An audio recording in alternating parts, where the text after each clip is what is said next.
But she remembered and stood quietly apart from all of them and watched the patterning windows. பாருங்க, அவ ஆனால் அது எதையுமே mind பண்ணிக்கல. But actually she remembered all those things. அவள் எர்த்தில் இருக்கும்போது எப்படிலாம் அந்த சன் இருந்ததுன்றத அவள் வந்து ரிமெம்பர் பண்ணி பார்க்குறா. அவளுக்கு எல்லாமே உண்மையாகவே ஞாபகம் இருக்குது. And so she stood quietly apart from all of them. அவங்கள விட்டு தள்ளி நிற்கிறா. And watched the patterning windows. Patterning means regular windows. ரெகுலராக அவள் கிளாஸில் பார்க்குற அந்த விண்டோஸை வெளியே பார்த்துட்டே இருக்கா, மழை நிற்க போதான்னு.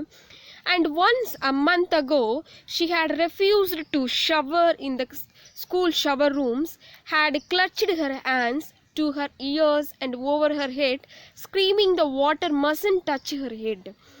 So, a month ago, ஒரு மாதத்துக்கு முன்னாடி, she refused to take bath in the school bathroom and keep her hands over her head and refused to take bath in that water. அந்த தண்ணியில் என்னை குளிக்க வைக்காதீங்கன்னு சொல்லி கையெடுத்து காதில் வச்சுக்கிறா, தலையில் வச்சுட்டு நான் குளிக்க மாட்டேன்னு ரெஃப்யூஸ் பண்ணுறான். ஏன்னா அந்த ரெயின் அந்த வாட்டர் அவ்வளோ ஹேட் பண்ணுறான். So after that, dimly she sensed it. She was different and they knew her difference and kept away. அவள் ஏன் அவங்கள விட்டு தள்ளி இருக்கிறா அப்படின்னா கொஞ்சம் கொஞ்சமாக அவள் ரியலைஸ் பண்ணிட்டா. She realized herself that she was a different girl. அதுவும் அவளுக்கு புரியுது. And one more thing, they realize that she was different girl. அவங்க டிஃப்ரெண்ட் கேர்ள்ன்றதை உணர்ந்துட்டாங்கன்றது அவளுக்கு தெரியுது. அதனால் அவங்கள விட்டு அவள் தூரம் இருக்கிறா. There was talk that her father and mother were talking her back to earth next year. And one more talk is there. Next year Margaret's father and mother bring her back to earth. அவளை வந்து எர்த்தில் கொண்டு போய் விட போகிறதாகவும் எர்த்துக்கு போக போகிறதாகவும் ஒரு talk இருந்தது. It seemed vital to her that they do so, though it would mean the loss of thousands of dollars to her family. அவங்க ஃபேமிலிக்கு thousands of dollars இது நஷ்டம் இருந்தாலும் which is necessary to do so. அப்படி செய்கிறது வந்து முக்கியமான ஒரு விஷயமா அவங்க ஃபேமிலிக்கு இருந்தது. ஒருவேளை அப்படி செய்யலைன்னா அவளோட மனநிலை இன்னும் மோசமாயிடும்ன்றதை அவங்களோட parents உணர்ந்திருந்தாங்க. And so the children hated her for all these reasons of big and little consequence. They hated her pale snow face, her waiting silence, her thinness, and her possible future. The William and other children hated Margaret for simple reasons. They hated her for she was different. She did not mingle or play with them. She felt like a fish out of water. She would be returning to earth soon. She could describe the sun.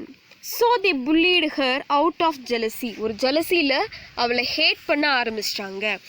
Get away, the boy gave her another push. What you are waiting for? இங்கிருந்து போ அப்படின்னு சொல்லிட்டு அந்த வில்லியம்ங்கிற பாய் இன்னொரு முறை அவளை push பண்ணுறான்.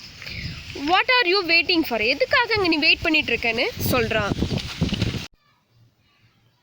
Okay students, let us recall what we have learned today.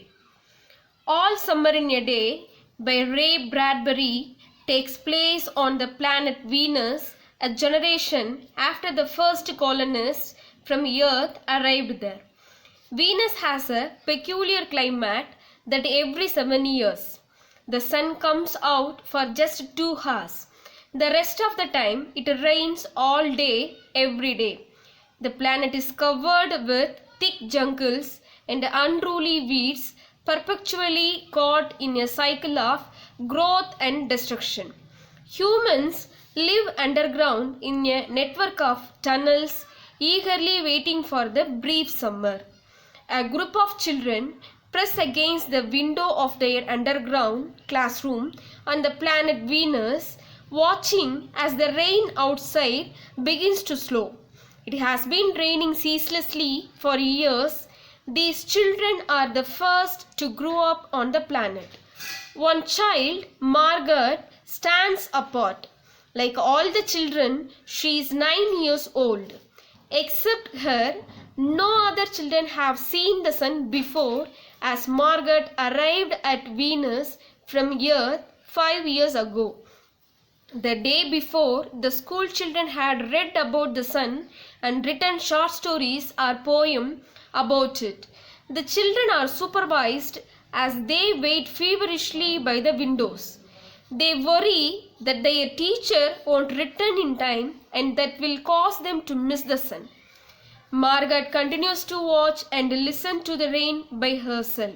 She is frail and pale, as if all of the color has been drained from her.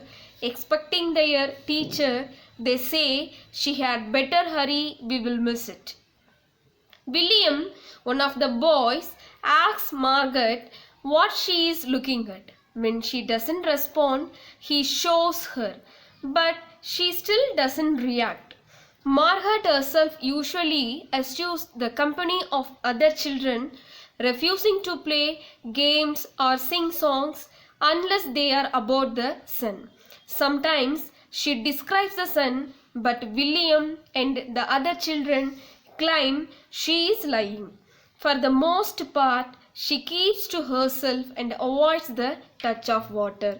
Okay, children, let's stop here. Let us continue in the next following videos. Thank you.